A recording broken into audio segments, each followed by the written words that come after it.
பேரும் அல்லும்படி 6 முதல் 60% வரை ஆடி தள்ளுபடியுடன் சூப்பர் சரவணா ஸ்டோர்ஸ், சென்னை, மதுரை, கோவை. வணக்கம், இது அரண்சை. நான் தேவா பாஸ்கர். காக்ரோச் ஜனதா பார்ட்டி நடத்தக்கூடிய போராட்டத்தை பலரும் பார்த்திருப்பீங்க. இந்தியா முழுவதும் மிகப்பெரிய அதிர்வலைகளை இந்த போராட்டம் ஏற்படுத்திட்டு வருது. இந்த சூழல்ல இந்த போராட்டத்தை நீதிமன்றம் அணுகிய விதம் அப்படின்றது மீண்டும் மிகப்பெரிய அளவுல ஒரு விமர்சனத்துக்கு கொண்டு போய் சேர்த்திருக்கு. என்ன மாதிரி அப்ரோச்சை நீதிமன்றம் இதுல கையாண்டிருக்காங்க அண்ட் நீதிமன்றம் சொன்ன கருத்துக்களை நாம எப்படி பார்க்குறோம் அப்படின்றத அந்த வீடியோல நம்ம பார்க்க போறோம். குறிப்பாக 2 விஷயம் சமீப நாட்களாக இந்த ரீசன்ட் பாஸ்ட் டேஸ்ல வைரல் ஆச்சு நீதிமன்றத்தினுடைய அப்ரோச் இந்த போராட்டத்துல. என்ன அப்படின்னா, ஒரு விஷயம், மாணவர்கள் தாக்கப்படக்கூடிய வீடியோ. உச்சநீதிமன்றத்தினுடைய தலைமை நீதிபதி சூரியகாந்த் அவருடைய பெஞ்ச்ல விசாரணைக்கு வருது ஒரு வழக்கு. அதுல மாணவர்கள் எப்படி காவல்துறையாலும் அரசினுடைய அதிகார வர்க்கத்தாலும் தாக்கப்படுறாங்க அப்படின்றது தொடர்பான ஒரு வீடியோவை ஒரு வழக்கறிஞர் காட்ட முயல்கிறாரு. அதுல அதெல்லாம் பார்க்க எனக்கு டைம் இல்லை, no time to watch those videos. நீங்க எங்களுடைய நேரத்தை வீணடிக்காதீங்க, உங்களுடைய நேரத்தையும் நீங்க வீணடிக்காதீங்க. இந்த வீடியோலாம் போட்டு காட்டிட்டு இருக்காதீங்க, யார் அடிக்கிறான்ற வீடியோலாம் காட்டிட்டு இருக்காதீங்க, அதை பார்க்கறதுக்கு நீதிமன்றத்துக்கு டைம் இல்லை அப்படின்னு சொல்லி அவர் தெரிவிச்ச ஒரு கருத்து மிகப்பெரிய அளவுல விமர்சனமாச்சு.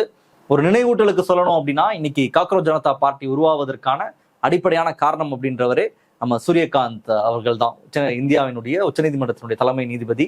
அவர் தெரிவிச்ச ஒரு கருத்து தான் அந்த ட்ரிகர் பாயிண்ட்னு சொல்லலாம். ஆல்ரெடி இங்க இருக்கக்கூடிய இந்த நாட்டுல வாழ்ந்துட்டு இருக்கக்கூடிய இளைஞர்களுக்கு பல்வேறு கேள்வி இருக்கு. பல கேள்விகளை தொடர்ச்சியாக அரசாங்கங்கள் நோக்கி எழுப்பிட்டு இருக்காங்க. அரசு தரப்புல இருந்து ஒரு நல்ல பதில் அல்லது ஒரு ஒரு அக்கௌண்டபிலிட்டி எடுத்து மாணவர்கள் கூட உரையாடுற மாதிரியான ஒரு அரசாக இல்லை. தொடர்ச்சியான அநீதிக்கு இந்த இளைஞர்கள் உட்பட்டுட்டே வராங்க. இந்த சூழல்ல அந்த ட்ரிகர் பாயிண்ட், இந்த ஒட்டுமொத்த காக்ரோச் ஜனதா பார்ட்டியும் உருவாவதற்கான ட்ரிகர் பாயிண்ட் அப்படின்றது உச்சநீதிமன்றத்தினுடைய தலைமை நீதிபதி சூரியகாந்த் அவர்கள் தெரிவிச்ச அந்த கருத்து தான். இந்த நாட்டில் இருக்கக்கூடிய அமைப்புகளை சீரழிக்கிற கரப்பான் பூச்சி மாதிரி நீங்க நிறைய பேர் செயல்பட்டு இருக்காங்க அப்படின்னு அவர் தெரிவிச்ச ஒரு கருத்து. இளைஞர்களை அவர் கரப்பான் பூச்சின்னு சொல்றாரு. நானும் கரப்பான் தான் அப்படின்னு சொல்லி அபிஜித் தீப்கே ஆரம்பிக்கிற ஒரு மூமெண்ட் தான் இன்னைக்கு இந்தியாவையே திரும்பி பார்க்கக்கூடிய ஒரு மூமெண்டா இன்னைக்கு மாத்திருக்கு. அந்த கருத்தை சொன்னவர் சூரியகாந்த் அவர்கள் தான், இந்தியாவினுடைய உச்சநீதிமன்றத்தினுடைய தலைமை நீதிபதி. மீண்டும் அவர் சர்ச்சைக்குரிய கருத்தை தெரிவிச்சிருக்காரு அப்படின்றது பிரச்சனையாச்சு. இது நடந்துட்டு இருக்கிற அதே காலகட்டத்துல தான் உச்சநீதிமன்றத்தினுடைய தலைமை நீதிபதி டைம் இல்ல, மாணவர்கள் தாக்கப்படக்கூடிய வீடியோவை பார்க்கறது டைம் இல்லைன்னு சொல்ற அதே காலகட்டத்துல இன்னொரு வழக்கு விசாரணைக்கு எடுத்துக்கொள்ளப்படுது. அது டெல்லி உயர் நீதிமன்றத்துல அந்த வழக்கு விசாரணைக்கு எடுத்துக்கொள்ளப்படுது. அது என்ன அப்படின்னா, இந்த சிஜேபி ப்ரொடெஸ்ட்ல ஒரு ஃபாரின் ஃபண்டிங் அப்படின்றது இருக்கு, ஒரு ஆன்டி நேஷனல் எலமெண்ட்ஸ் உள்ள இருக்காங்க, ஒரு அந்நிய நாட்டு சதி அப்படின்றது இருக்கு. அந்த வழக்கினுடைய விசாரணையை இந்த வீடியோ ஷூட் பண்ணிட்டு இருக்கும்போது வெள்ளிக்கிழமை விசாரணைக்கு எடுத்துக்கிறோம்னு சொல்லி டெல்லி உயர்நீதிமன்றம் சொல்லுது. அப்போ மாணவர்கள் ப்ரொடெஸ்ட் நடந்துட்டு இருக்கு, மாணவர்கள் பயங்கரமா தாக்கப்பட்டிருக்காங்க. நிறைய வீடியோ சமூக வலைதளங்கள்ல வந்துருச்சு. லட்டியில ஒரு ஆணியை வச்சு குத்திருக்காங்க, மாணவர்களை கடுமையாக தாக்கியிருக்காங்க. கிட்டத்தட்ட இந்தியா முழுக்க ஒரு தன்னெழுச்சியான போராட்டமாக அது அன்னையிலிருந்து ஜூலை 20 மொத்தமாக மாற்றப்படுது. எல்லா மாநிலங்களையும் ப்ரொடெஸ்ட் அப்படின்றது தொடங்கியிருக்கு. கல்லூரிகள்ல உள்ளிருப்பு போராட்டத்தை மாணவர்கள் தொடங்கியிருக்காங்க. இப்படி இந்தியா முழுக்க இன்னைக்கு இந்த போராட்டம் அப்படின்றது பத்திக்குச்சு. அப்போ இந்த பிரச்சனை குறித்து ஒரு வீடியோ இருக்கு, அதை உச்சநீதிமன்ற தலைமை நீதிபதி ஏன் பார்க்க மாட்டாரு? இன்னொரு பக்கம் இதுல அந்நிய நாட்டு சதி இருக்குன்னு சொல்லி இதுல இன்னொரு கருத்தை பரப்புறாங்க அப்படின்ற இது விவாதம் நடக்கிற சூழல்ல அதற்கான பதிலை இன்னைக்கு உச்சநீதிமன்ற நீதிபதி சொல்லியிருக்காரு. அது என்ன அப்படின்னா, நான் ஏன் அந்த வீடியோஸை பார்க்க வேணாம் அப்படின்னு நான் சொன்னேன் அப்படின்னா, அது ஒரு ரெட் பெட்டிஷனா யாரும் ஃபைல் பண்ணல, ஒரு கம்ப்ளைண்ட் லெட்டர் மாதிரி வந்திருந்தது. அந்த கம்ப்ளைண்ட் லெட்டர் தொடர்பாக வாசிக்கும் போதுதான் அது நான் இதை எப்படி கம்ப்ளைண்டா எடுத்துக்க முடியும், ஏதோ மிஸ்ரான ஒரு நபர் இதை அனுப்பியிருக்காருன்னு சொல்றாங்க கோர்ட்ல. அதை எல்லாரும் தப்பா இன்டர்பிரேட் பண்ணிட்டீங்க. அதாவது ஒருத்தர் இங்க கம்ப்ளைண்ட் கொடுத்து இப்படி நடக்குது, காவல்துறை இப்படி செயல்படுறாங்கன்னு ஒரு கம்ப்ளைண்ட் எடுத்துட்டு ஒரு ரெட் பெட்டிஷனை ஃபைல் பண்ணி அதை கொடுக்கும் பொழுது நான் வீடியோவை பார்க்க மாட்டேன் அப்படின்லாம் நான் சொல்லலை. இது ரேண்டமா ஒரு லெட்டரா வந்திருக்கு. அதுல இருந்து ஆக்ஷன் எடுக்கிறதுக்கு ஒண்ணுமே இல்லை. அப்படி இருக்கும் பட்சத்துல அதுல டைம் வேஸ்ட் பண்ண வேணான்னு தான் நான் சொன்னேன். அது இங்க மிஸ்இன்டர்பிரேட் ஆயிடுச்சு அப்படின்றத நீதிபதி தெரிவிச்சிருக்காரு. ஊடகங்கள் தவறா செய்திகளை போட்டாங்க, நான் அந்த அர்த்தத்துல சொல்லலை அப்படின்றத தெரிவிச்சிருக்காங்க. இன்னொரு பக்கம் டெல்லி உயர்நீதிமன்றமும் அந்நிய நாட்டு சதி இருக்கு, என்ஐஏ விசாரணை வேணும் அப்படின்றத அவங்களுடைய மனுல குறிப்பிட்டிருந்தாங்க. அதுல என்ன பேசிஸ்ல இது இருக்குன்னு சொல்லி அந்த வழக்கையும் இன்னைக்கு ரிஜெக்ட் பண்ணியிருக்காங்க. அதாவது ஒரு சதி இருக்கு, ஒரு கான்ஸ்பிரசி இருக்கு, இந்தியாவை துண்டாடுவதற்கு ஒரு சதியோட வந்திருக்காங்க, அவங்களுக்கு ஒரு ஹிடன் அஜெண்டா இருக்கு. இந்த NEET paper leak, Dharmendra Pradhan design பண்ணணும், தற்கொலை செய்து கொண்ட மாணவர்களுக்கு இழப்பீடு வழங்கணும், இதெல்லாம் தாண்டி அவங்களுக்கு ஒரு ஹிடன் அஜெண்டா இருக்கு. அதுக்காக தான் அவங்க இந்த ஒட்டுமொத்த போராட்டத்தையும் ஸ்டேஜ் பண்ணிட்டு இருக்காங்க. இந்தியாவை துண்டாடுவதற்கான சதி அப்படின்றது இதுல ஒளிஞ்சிருக்கு அப்படின்ற ஒரு கம்ப்ளைண்ட்டை எந்த பேசிஸ்ல நீங்க கொடுக்குறீங்க? யார் அந்த சதியை பண்றது? அதுக்கான வழக்கு நீங்க போட்டுருக்கீங்களா? என்ன எஃப்ஐஆர் அதுல ஃபைல் ஆகியிருக்கு? அப்போ இது எல்லாமே நடந்திருக்கா? யார் அந்த சதியை பண்ணியிருக்கா? அதாவது மொட்டையா இவங்களுடைய கம்ப்ளைண்ட் அப்படின்றது இருந்திருக்கு. யாரையும் அவங்க மென்ஷன் பண்ணல, எந்த எஃப்ஐஆர்னு சொல்லல, யார் அந்த சதியை செஞ்சுட்டு இருக்கா அப்படின்றது எதுவுமே சொல்லல. இப்போ ப்ரொட்டஸ்ட்டை பார்த்து கடுப்பாகியிருக்காங்க. இந்த ப்ரொட்டஸ்ட்டை எப்படியாவது அசிங்கப்படுத்தணும் அப்படின்றது மட்டும்தான் இவங்களுடைய நோக்கம். அதை ஒட்டி தான் இன்னைக்கு இந்த கம்ப்ளைண்டையும் கொடுத்து மொக்கையும் வாங்கியிருக்காங்க. டெல்லி உயர்நீதிமன்றம் இந்த மனுவை ஏற்றுக்கொள்ளல. மனுவை யார் அந்த பெட்டிஷனர் யார் ஃபைல் பண்ணாங்களோ அவங்க வித்ட்ராவும் பண்ணிட்டாங்க. இதுதான் இந்த 2 முக்கியமான விவாதமான நீதிமன்றம் தொடர்பான விஷயங்கள்ல நடந்த டெவலப்மெண்ட்ஸா இருக்கு. நம்மளை பொறுத்த வரைக்கும் ஒரு போராட்டம் நடக்கும் பொழுது அந்த போராட்டத்தை கொச்சைப்படுத்துற வகையில எப்பொழுதுமே இந்த அந்நிய நாட்டு சதி ஒரு கான்ஸ்பிரசி தியரி, ஒருத்தர் ஒரு போராட்டத்தை செய்தாலே அந்த போராட்டம் எதுக்கு பண்றாங்க, அவங்களுக்கு ஏதோ ஒரு பாதிப்பு ஏற்பட்டிருக்கு, நீங்க என்ன போராட்டம்லாம் எடுத்துக்கலாம், அவங்களுக்கு ஒரு பாதிப்பு இருக்கும், அவங்களுக்கு அந்த பாதிப்புக்கான நீதியை கேட்க போவாங்க. உடனடியாக அரசாங்கத்தை நோக்கி நீங்க கேள்வி கேட்டாலே, அதுவும் குறிப்பாக பிஜேபி கவர்மெண்ட்டை நோக்கி நீங்க கேள்வி கேட்டாலே உங்களுக்கு ஒரு anti Indian, anti national, urban நக்சல்னு தொடர்ச்சியாக முத்திரை குத்துற பாங்கு அப்படின்றது பிஜேபிக்கு ஒரு கைவந்த கலைன்னு கூட சொல்லலாம். அவங்க தொடர்ச்சியாக எந்த கேள்வியை நீங்க அரசாங்கத்தை நோக்கி கேட்டாலும், இப்போ பாஜகவை எதிர்த்தா தேச விரோதி. பாஜகன்றது இந்தியாவில் இருக்கக்கூடிய ஒரு கட்சி. காங்கிரஸ் மாதிரி, கம்யூனிஸ்ட் மாதிரி, டிஎம்கே மாதிரி, ஏடிஎம்கே மாதிரி, ஆம் ஆத்மி மாதிரி, நேஷனலிஸ்ட் தேசியவாத காங்கிரஸ் மாதிரி, சிவசேனா மாதிரி, தெலுங்கு தேசம் மாதிரி, ஒய்ஆர்சிபி மாதிரி, இப்படி இந்தியாவில் இருக்கக்கூடிய ஏகப்பட்ட கட்சிகள்ல ஒரு கட்சி பாஜக. அந்த பாஜகவை எதிர்த்தாலே உடனடியாக நீங்க தேசத்திற்கே விரோதி. ஏன்னா பாஜகவை மொத்தமா இந்த தேசத்தை குத்தகைக்கு எடுத்து வைத்திருப்பது பாஜகவும் ஆர்எஸ்எஸும் தான். நீங்க பாஜகவை எதிர்த்து கேள்வி கேட்டாலே உடனே தேசத்திற்கே விரோதி, ஒட்டுமொத்த இந்தியாவுக்கே விரோதி, இந்தியாவை அழிக்க பாக்குறீங்க, இந்தியாவை துண்டாட பாக்குறீங்க அப்படின்ற இந்த கருத்தை எல்லா காலகட்டத்திலையும் இந்த வலதுசாரிகள் தொடர்ச்சியாக திணிச்சுட்டே தான் வராங்க. நான் இந்த கேஸ் போட்டிருக்காருன்னு சொன்னேன்ல, அதாவது என்ஐயோட விசாரணை வேணுமா, மாணவர்கள் எதுக்கு போராடுறாங்க, அதுவும் எந்த மாதிரியான மாணவர்கள் இந்த போராட்டத்தில் ஈடுபட்டிருக்காங்க அப்படின்னா, நீட் தேர்வை படிக்கிறாங்களே, நீட் தேர்வு படிக்கிறது அப்படின்றதே ஒரு ப்ரிவிலேஜ் தான். நான் 12th முடிச்சுட்டு உடனடியா காலேஜ் போகாம நான் உட்காந்து நீட் படிக்கிறேன், நீட் படிச்சு நான் காலேஜ் போறேன் அப்படின்னு ஒருத்தர் இருக்கிறாரு அப்படின்னாலே அவர் வீட்டில் ஒரு வருஷம் இருக்கணும், இல்லை 2 வருஷம் இருக்கணும், இல்லை 3 வருஷம் இருக்கணும். அந்த 3 வருஷம் அந்த ஃபேமிலியை அவங்களுக்கு சப்போர்ட் பண்ணணும், சாப்பாடு போடணும், அவங்களை கிளாஸ்க்கு அனுப்பி போயிட்டு வர வைக்கணும், அவங்களுக்கு படிக்கிறதுக்கான சூழலை ஏற்படுத்தி கொடுக்கணும், கோச்சிங் சென்டர்ல சேர்க்கணும். இது எல்லாமே பல லட்சங்கள் செலவாகக்கூடிய ஒரு வேலை. ஒரு நார்மல் ஒரு சாமானிய வீட்டு குழந்தை இதை செய்வது அப்படின்றது சாத்தியமே கிடையாது. முதல் தலைமுறை பட்டதாரிகள் இதை செய்வது அப்படின்றது அரிதிலும் அரிதான ஒண்ணு. கண்டிப்பா இருக்கலாம் எக்ஸாம்பிள், ரொம்ப பிரைட்டா இருக்கக்கூடிய ஏதாவது ஒரு பையன் கிளியர் பண்ணிருக்கலாம், பொண்ணு கிளியர் பண்ணிருக்கலாம், அதெல்லாம் எக்ஸெப்ஷன். ஆனால் எல்லாருக்கும் இது உகந்ததான்னு கேட்டீங்கன்னா நிச்சயமா கிடையாது. அப்போ நீட் எழுதுறது அப்படின்றதே ஒரு ப்ரிவிலேஜ் தான். அந்த மாதிரி மாணவர்கள் தான் இன்னைக்கு ரோட்ல போராட்டம் பண்ணிட்டு இருக்காங்க. அவங்கலாம் இத்தனை நாட்கள் அவங்க வெளிப்படையாக பாரதிய ஜனதா கட்சி கூட ஆதரவு தெரிவித்த நபர்களாக கூட இருப்பாங்க. அபிஜித் தீப்கே இந்த கட்சியினுடைய ஃபவுண்டர், அவர் அமெரிக்கால இருந்து ரிட்டர்ன் ஆயிருக்காரு.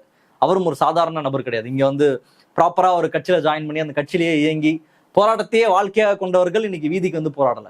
ரொம்ப சொபிஸ்டிகேட்டடா, ரொம்ப கம்ஃபர்டபுளா இருக்க அவங்களுடைய வாழ்க்கையிலையும் இன்னைக்கு பாஜக மண்ணள்ளி போட்டுருச்சு.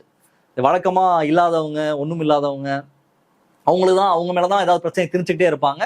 இன்னைக்கு அதெல்லாம் தாண்டி இன்னைக்கு ப்ரிவிலேஜா எனக்கு எந்த பிரச்சனையும் கிடையாது, யார் எக்கேடு கெட்டு போனாலும் நான் 3 வேளை தின்னா போதும்னு நினைக்கிற அந்த ப்ரிவிலேஜ் செக்ஷன் வாயிலேயே மண்ணள்ளி போடக்கூடிய வேலையை இன்னைக்கு பாஜக தொடங்கிருச்சு. அதனுடைய ஒரு எக்ஸாம்பிள் தான் இன்னைக்கு நீட்டுக்கு ப்ரிப்பேர் பண்ற அந்த ப்ரிவிலேஜ் செக்ஷன், சொசைட்டியில் இருக்கக்கூடிய ப்ரிவிலேஜ் செக்ஷனும் இன்னைக்கு ரோட்ல நின்றுட்டு இருக்காங்க. அவர்கள் மீது தான் தடியடி தாக்குதலும், டியர் கேஸ் போடுறது, அவங்கள ஒரு தேச விரோதிகள் மாதிரி சித்தரிக்கிறது, அவர்களை அடித்து துன்புறுத்துவதுன்ற மிக மோசமான நடைமுறையை இன்னைக்கு பாஜக அரசு கையாண்டுட்டு வராங்க. அப்படிதான் இந்த வழக்கும் போடப்பட்டிருக்கு. இது போட்டவரும் ஒரு பாஜகவினுடைய ஒரு ஆர்எஸ்எஸ் ஃப்ரண்டல் ஆர்கனைசேஷன், ஒரு இந்து அமைப்பை சேர்ந்தவர் தான் இந்த வழக்கையும் போடுறாரு. அந்நிய நாட்டு சதி இருக்கு, வெளிநாட்டு சதி இருக்கு. இதே பேட்டர்ன் தான் விவசாய போராட்டத்தின் போதும் வலதுசாரிகளால் பரப்பப்பட்டது. இது ஒரு டூல் கிட் இருக்காங்க, வெளிநாடுல இருந்து ஆப்ரேட் ஆகுறாங்க, இந்தியாவை துண்டாட பாக்குறாங்க, இந்தியாவை அழிக்க பாக்குறாங்க. இப்போ இந்தியாவை அழிக்க பாக்குறாங்க, இந்தியாவை துண்டாட பாக்குறாங்க அப்படின்னா எப்ப அதை பண்ணிட்டு போலாம் தானே. அது எப்படி ப்ரொட்டஸ்டின் போது மட்டும் இதெல்லாம் பண்றாங்கிறது நமக்கு புரியவே கிடையாது. இப்போ இதுக்கு முன்னாடி விவசாய போராட்டத்தின் போது இந்தியாவை உடைக்க பார்த்தாங்க, அதுக்கப்புறம் இப்போ உடைக்க பாக்குறாங்களா? என்ன மாதிரியான ஒரு கருத்தே தெரியல. ஆனா இந்த கருத்து நிறைய பேரால இது ஸ்ப்ரெட்டும் பண்ணப்படுது, நிறைய பேரும் இதுக்கு ஈல்டும் ஆகுறாங்க. பலரும் இந்தியாவை உடைப்பதற்கு சதி செய்யறாங்க, திட்டமிட்டு வேற ஒரு அஜெண்டா உள்ள திணிக்கிறாங்க, இது நீட்டுக்கு எதிரான போராட்டமா தொடங்குச்சு, ஆனா வேற ஒண்ணு பண்றாங்க அப்படின்னு சொல்லி எந்த போராட்டம் நடந்தாலும், ஸ்டெர்லைட்ல போராட்டம் நடந்தப்போ ரஜினிகாந்த் இதேதான் சொன்னாரு, உள்ள வந்து சமூக விரோதிகள் உள்ள நுழைஞ்சிட்டாங்க அப்படின்னாரு. செத்து போனது மக்கள், கடைசியா வந்து மக்களே தான் குற்றம் சாட்டினாரு, சமூக விரோதிகள் உள்ள நுழைஞ்சிட்டாங்க. சமூக விரோதிகள் எப்படி வந்தாங்க அதுக்குள்ள, அந்த போராட்டத்துக்குள்ள சமூக விரோதிகள் உள்ள வந்துட்டாங்க. போலீஸ் வந்து 14 பேரை சுட்டு கொண்டாங்க, ஆனா சமூக விரோதிகள் உள்ள நுழைஞ்சிட்டாங்க வந்து அந்த போராட்டத்தை பார்த்து விஜயகாந்த், அந்த போராட்டத்தை பார்த்து ரஜினிகாந்த் பேசினாரு. நீங்க எந்த போராட்டம் எடுத்தாலும் அந்த சமூக விரோதிகள் நுழைஞ்சிட்டாங்க, தேச விரோதிகள் நுழைஞ்சிட்டாங்க, வேற ஒண்ணு பேசுறாங்க. லாரன்ஸ் எல்லாம் பேசுறாங்க ஜல்லிக்கட்டு போராட்டத்தின் போது, ஜல்லிக்கட்டு வேணும்னு கேட்டா வேற ஏதோ பேசுறாங்க, நீட் வேணும், நீட்டை பத்தி பேசுறாங்க, வேற பிரச்சனை பத்தி பேசுறாங்கன்னாரு. அப்போ அரசியல் பற்றி தெரியாத அல்லது அரசினுடைய ஏஜென்ட்டாக செயல்படக்கூடியவர்கள், ஆளுகின்ற அரசினுடைய கையாளாக செயல்படக்கூடிய நபர்கள் தான் தொடர்ச்சியாக இந்த மாதிரியான குற்றச்சாட்டை வைப்பாங்க. அந்த குற்றச்சாட்டை இன்னைக்கு வைத்துதான் கொட்டு வாங்கிட்டும் இவர்கள் எல்லாரும் போயிருக்காங்க. அப்போ இந்த போராட்டம் ஒரு மிகப்பெரிய வடிவத்தை இன்னைக்கு பெற்றிருக்கு. இந்தியா முழுக்க மாணவர்கள் போராட்டத்தில் ஈடுபட்டு இருக்காங்க. இதை வழக்கம் போல பாஜக அரசு ஏதாவது தாஜா பண்ணி ஏமாத்தலாம்னு தான் நினைச்சாங்க. ஏன்னா யார் போராட்டம் பண்ண வந்தாலும் அவங்க தேச விரோதி, அவங்களுக்கு வந்து ஒரு அஜெண்டா இருக்கு, அவங்க இந்தியாவே எதுக்குறாங்க, அமைதியை குலைக்கிறாங்க, அர்பன் நக்சல், தீவிரவாதி, மத தீவிரவாதி, இப்படி ஏதாவது ஒரு பொய்யை வந்து பரப்பிட்டு இருப்பாங்க. இன்னைக்கு அதுக்கெல்லாம் ஈல்டாகாத அல்லது அதையெல்லாம் கடந்த ஒரு ஜென்ரேஷன் இன்னைக்கு போராட்டத்துல முன்னாடி நின்றுட்டு இருக்காங்க, முன்னாடி நின்று ஃபைட் பண்ணிட்டு இருக்காங்க. இதை வந்து பாஜக அரசு அவ்வளவு எளிதில் கலந்து போக முடியாது. எப்படி விவசாயிகள் போராட்டம் உறுதியாக நின்று நடைபெற்று விவசாயிகள் வெற்றி பெற்றாங்களோ அந்த மாதிரியான டிமாண்டை நோக்கி தான் இது போகும். ஏன்னா பாஜக அரசு இறங்கி வர்றது நம்மளால பார்க்க முடிஞ்சிருச்சு. சோனம் வாங்சுக் ஒரு பக்கம் தன்னுடைய முன்னாரதத்தை முடிச்சிட்டு இருக்காரு, இன்னொரு பக்கம் பாஜக அரசு இறங்கி வந்து பேச்சுவார்த்தைக்கு வர தொடங்கியிருக்காங்க. நிச்சயமாக இந்த போராட்டம் வெற்றியில தான் போய் முடியும் அப்படின்றதுல எந்த மாற்று கருத்தும் கிடையாது. தர்மேந்திர பிரதானுடைய ரெசிக்னேஷன், நீட்டை ஒழுங்கா நடத்தணும் அப்படின்ற அந்த ஒரு கோரிக்கை, அண்ட் அது மட்டும் இல்லாம இழப்பீடு கொடுக்கப்படணும் அப்படின்ற அந்த கோரிக்கை நிறைவேறும் அப்படின்றதுல எந்த மாற்று கருத்தும் எனக்கு இல்லை. ஏன்னா இதுவரைக்கும் போராட்டத்தை சந்திக்காத ஒரு பெரும் கூட்டம் தான் இந்த போராட்டத்தை நடத்திட்டு இருக்காங்க. இந்தியா முழுக்க மாணவர் அமைப்புகள், மாணவர் இயக்கங்களும் இந்த போராட்டத்தில் இன்னைக்கு களமிறங்கி இருக்காங்க. அவங்க கேட்கறது ரொம்ப ஜென்யூனான ஒரு டிமாண்ட் தான், எதுவும் ரொம்ப எக்ஸ்ட்ராடினரியா. இன்னைக்கு இந்தியாவில் யூத் எல்லாம் சேர்ந்து எங்களுக்கு வேலை கொடுங்க நான் கேட்கறாங்க, வேலை கொடுக்க வேண்டியது அரசாங்கத்தோட வேலை தான். அதெல்லாம் கேட்கறாங்க, அதை கூட மாணவ இளைஞர்கள் யாரும் கேட்கல. ஒரு எக்ஸாம் ஒழுங்கா நடத்துங்க, அதை நடத்தக்கூட துப்பில்லையான்றது தான் மாணவர்களுடைய கேள்வி. அந்த எக்ஸாம் ஒழுங்கா நடத்துங்க, உங்க வேலையை ஒழுங்கா பண்ணுங்க அப்படின்னு தான் இன்னைக்கு மாணவர்கள் ரோட்ல இறங்கி போராட்டத்துல ஈடுபட்டு இருக்காங்க. அந்த டிமாண்ட் நிறைவேற வரைக்கும் இந்த போராட்டம் அப்படின்றது கண்டிப்பாக தொடரும். இதை வைத்து கான்ஸ்பிரசி தியரி யாரும் பரப்ப வேணாம் அப்படின்றத நம்ம ஒரு கோரிக்கையாக முன்வைக்க விரும்புகிறோம்.